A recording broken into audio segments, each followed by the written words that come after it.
A new superstar debuted on NXT, and her name is Lizzy Rain, and her debut was amazing. See, this is exactly what I like to see. This is a character that is interesting, unique. The look is different than other female wrestlers. Her in-ring attire is different than other female wrestlers. It's a breath of fresh air. And this is somebody who's been wrestling on the independents and is now put into NXT and put onto TV pretty quickly. Now, I loved this debut. From her entrance, she's coming out to like heavy metal music.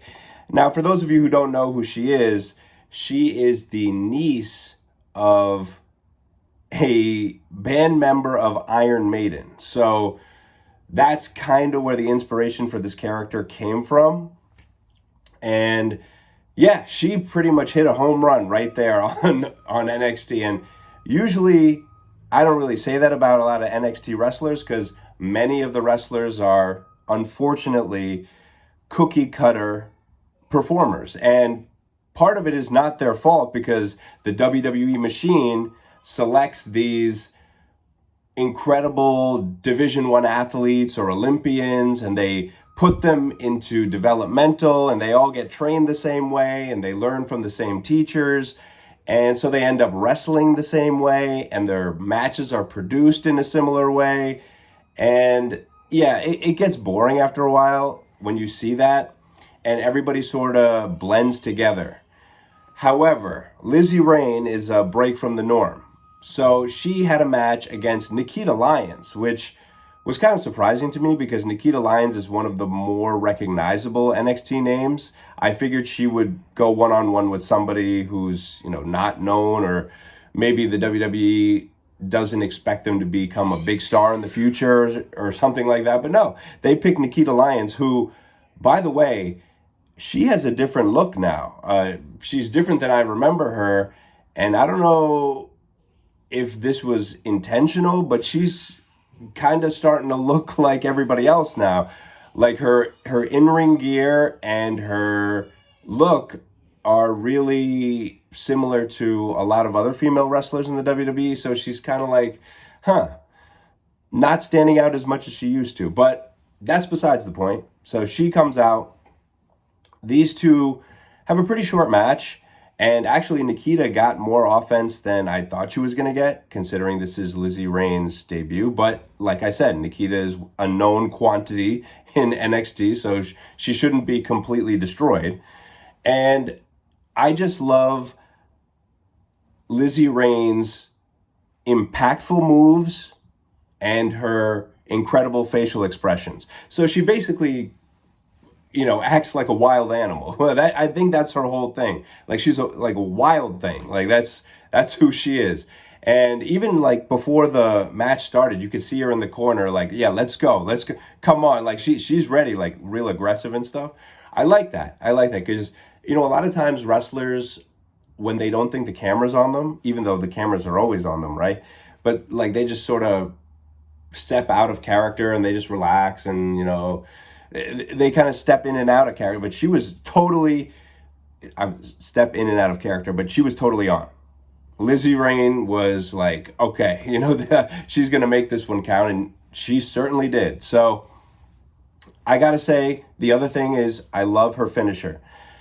That's a good finisher, Thunderstruck. Now, initially when I saw it, I was like, well, it requires some cooperation from the opponent, and like sometimes like a move, if there's too much cooperation from the opponent, it looks like kind of a lame finisher. In my opinion, the Canadian Destroyer involves too much participation from the person taking the move that it just ends up looking like silly. And too many people do that move now. But this one, like she jumps up on her opponent with one leg, and then with the other leg, she like knees them in the head from a sideways angle. So it looks really cool. And also I should mention, when she was doing her entrance, Lizzy Rain, she got up on the turnbuckle and she also did some kind of like crazy pose. It's not your traditional pose. So like everything she does is so different from all the other female wrestlers, and I love it. And her hair looks like she's from like the 80s. Everything is like she's wrestling in like a t-shirt with the sleeves cut off. Everything is different. She was smart to have a look, have a character, have everything so unique.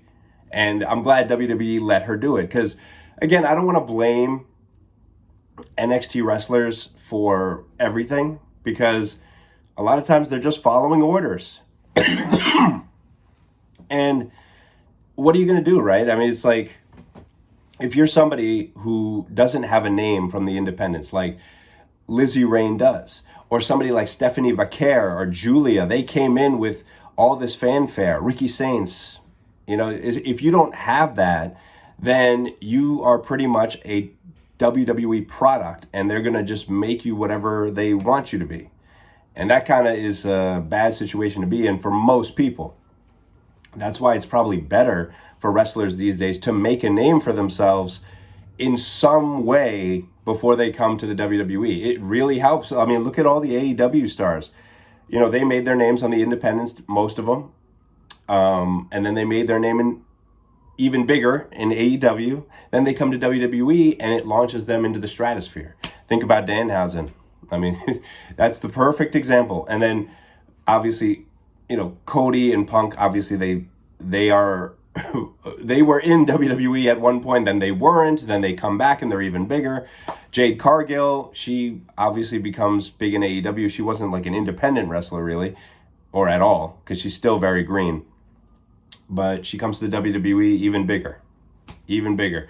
Facing Rhea Ripley at WrestleMania for a title. That's big business. Anyway, so what I will say about Lizzy Rain is awesome stuff. And the last time I saw an NXT debut from a female wrestler that impressed me this much, it was Stephanie Vaquer. But Stephanie Vaquer, she kind of got put on the map with that match against Mercedes Moné in AEW or at Forbidden Door or wherever it was. And then she comes to the WWE. She has a match against Ren Sinclair, I believe. And I saw her do the Devil's Kiss.